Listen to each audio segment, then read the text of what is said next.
রাধে রাধে বন্ধুরা, good evening. সবাই কেমন আছেন?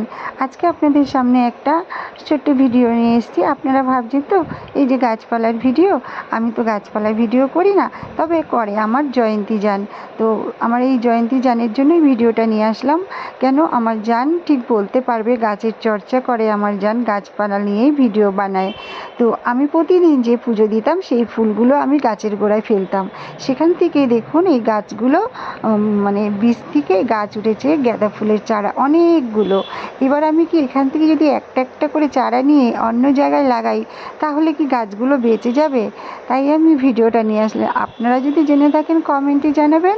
আর আমার জানকেও আমি বলছি, জয়ন্তী জান, তুমি অবশ্যই আমাকে একটু জানিও যে এই গাছগুলো আমি কিভাবে এখান থেকে সরিয়ে লাগাবো, যেহেতু আমি তো ঠিক বলতে পারবো না।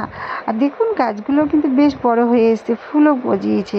আর এই যে এই গাছের গোড়ায় ফেলেছিলাম, এই গাছটা না খুব সুন্দর, আমি নাম জানি না, তবে পাতা সব ঝরে আবার এই যে নতুন পাতা গজাচ্ছে, হলুদ হলুদ ফুল হয়, বেশ ভালো লাগে। আর আপনারা কিন্তু অবশ্যই আমাকে কমেন্টে জানিয়ে যাবেন, কেমন? ভুলবেন না কিন্তু। জয়ন্তী জান, তুমিও বলো টাটা।